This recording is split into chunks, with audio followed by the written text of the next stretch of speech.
Hello friends, मैं नीरू बाला फिर से हाजिर हूँ कहानी अनोखी सज़ा का दूसरा भाग लेकर। तो बिना देरी किए शुरू करते हैं अनोखी सज़ा। 31 दिसंबर 2014 की रात थी और हम सभी दोस्त नए साल का जश्न मनाने के लिए निकले थे। होटल स्टारलाइट के डिस्को थैक पर शराब और शबाब की मस्ती के संग हम सब ने नए साल का स्वागत किया। पार्टी और जश्न के माहौल में हम सब ने फुल दारू पी ली थी। नाच नाच कर जब थक कर चूर हो गए तो होटल से निकलते रात के 3 बज रहे थे। जब हम होटल की पार्किंग में पहुंचे तो वहां एक नई चमचमाती कार को देख हमारे मन का शैतान जाग उठा। अपनी दक्षता के चलते चंद ही मिनटों की मेहनत के पश्चात हम गाड़ी उड़ाने में कामयाब हो गए। मेरे दो साथी नई गाड़ी के साथ निकल गए और हम बाकी तीनों अपनी जिस गाड़ी से आए थे उसमें सवार हो गए। क्योंकि उस रात अत्यधिक नशे के कारण मेरी हालत खराब हो रही थी और मेरा साथी सोहन गाड़ी ड्राइव कर रहा था। अचानक सामने से एक गाड़ी की तेज लाइटों से और कुछ अधिक नशे के कारण सोहन गाड़ी से नियंत्रण खो बैठा और एक जोरदार टक्कर के साथ सामने वाली गाड़ी उछलती हुई कई पलटियां खाते हुए फुटपाथ पर जा चढ़ी। सोहन और मेरा दूसरा साथी शंकर दोनों को भी गहरी चोटें आई थी। चूंकि मैं पिछली सीट पर बैठा था तो मुझे अपेक्षाकृत चोट कम लगी। एक्सीडेंट के साथ ही मेरा नशा तो जैसे उड़न-छू हो गया। जैसे तैसे मैंने गाड़ी से बाहर आकर देखा तो सोहन बेहोश पड़ा था। दूसरी गाड़ी में भी ड्राइविंग सीट पर एक नौजवान स्टीयरिंग और सीट के बीच बुरी तरह फंस गया था और उसके माथे से लगातार खून बह रहा था। मेरा दिमाग सुन्न पड़ गया और मेरी सोचने समझने की शक्ति क्षीण पड़ गई थी। अफरा तफरी में मैंने सोहन को पिछली सीट पर डाला और अपनी गाड़ी स्टार्ट करनी चाहिए, मगर गाड़ी ने धोखा दे दिया। मैं हैरान परेशान अपने दोस्तों को जल्द से जल्द अस्पताल पहुंचाना चाहता था, मगर वहां कोई साधन उपलब्ध नहीं था और मैं पुलिस की मदद भी नहीं ले सकता था कि तभी अचानक एक गाड़ी वहां आकर रुकी और एक संभ्रांत महिला गाड़ी से नीचे उतरी और बदहवास हालत में भागती हुई क्षतिग्रस्त गाड़ी के पास पहुंची तो गाड़ी में फंसे व्यक्ति को देख सहायता के लिए बुरी तरह से चिल्लाने लगी। क्या आप जानना चाहेंगे उस रात को वो मजबूर महिला कौन थी? कुछ क्षणों की चुप्पी के पश्चात अमित ने फिर कहना शुरू किया, मैडम श्वेता। जी हाँ, बिल्कुल ठीक सुना आपने। उस गाड़ी से उतरने वाली महिला डॉक्टर श्वेता ही थी और जिस गाड़ी का एक्सीडेंट हमारी गाड़ी से हुआ था उसमें थे उनके पति डॉक्टर वरुण अग्रवाल जी।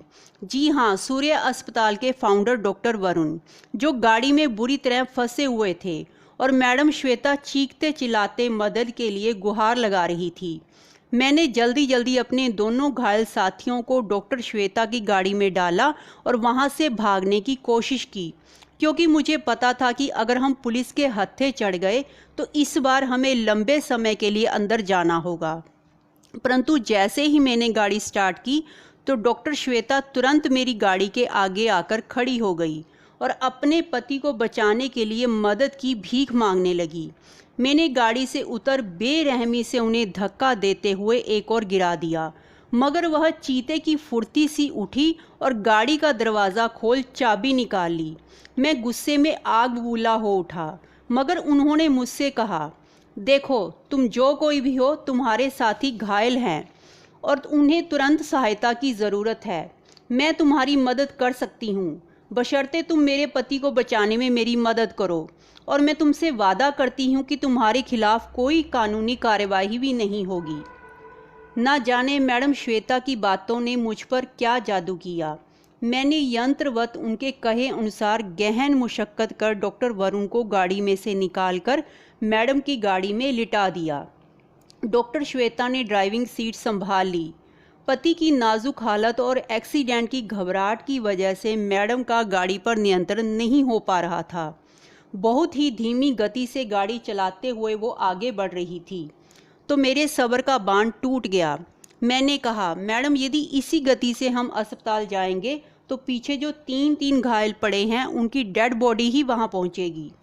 मेरी प्रार्थना पर डॉक्टर श्वेता ने स्टीयरिंग मुझे थमा दिया और मैंने समय की नज़ाकत को समझते हुए 22 किलोमीटर का सफ़र 15 मिनट में ही तय किया और सूर्या अस्पताल पहुँचे, जहां हमारे पहुंचने से पहले ही मैडम की कॉल पर सारा स्टाफ अलर्ट मोड पर था।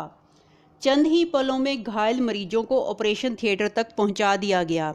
सरकारी अस्पताल की कछुआ छाप चाल के विपरीत सूर्या अस्पताल के सुपरफास्ट स्टाफ ने फौरन मरीजों का इलाज आरंभ कर दिया।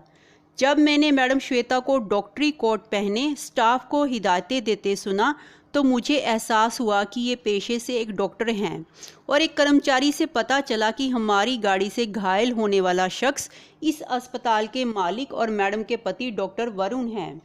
1 सप्ताह के इलाज के पश्चात मेरे दोनों दोस्तों को तो छुट्टी मिल गई, मगर डॉक्टर वरुण को अत्यधिक चोटें आई थी, जिसके इलाज के लिए उनका ऑपरेशन भी किया गया। सिर के गहरे घावों को भरने के लिए 10 टांके लगाने पड़े। जिस रात को दुर्घटना हुई तब से मैं अपराध बोध से ग्रस्त था और मैं घर भी नहीं गया था। मैडम श्वेता की अथक मेहनत और दिन रात की गई सेवा से डॉक्टर वरुण की चोटों के जख्म तो भर गए, मगर नर्व सिस्टम पर लगे आघात की वजह से उनकी टांगों की मांसपेशियां मृतप्राय हो गई थी और वह शरीर का भार उठाने में असमर्थ थी। और उनकी यह हालत देख जीवन में पहली बार मुझे अपने आप पर घिन आ रही थी। बिना किसी शिकायत के डॉक्टर श्वेता दिन रात पति की सेवा में लगी रहती और साथ ही साथ अस्पताल में आए अन्य मरीजों को भी देखती। मुझे यह बात बार बार अंदर तक चोट रही थी कि सब कुछ पता होने के बावजूद उन्होंने हम लोगों को पुलिस के हवाले क्यों नहीं किया। आखिर एक पत्नी इतनी सहनशील कैसे हो सकती है। दोस्तों, कहानी के तीसरे और अंतिम भाग में हम जानेंगे कि डॉक्टर श्वेता ने ऐसी कौन सी सज़ा अमित को दी जिसकी वजह से उसके जीवन का लक्ष्य ही बदल गया। मैं बहुत जल्द फिर से हाजिर होंगी। तब तक आप हमारे चैनल को लाइक और सब्सक्राइब करें। धन्यवाद।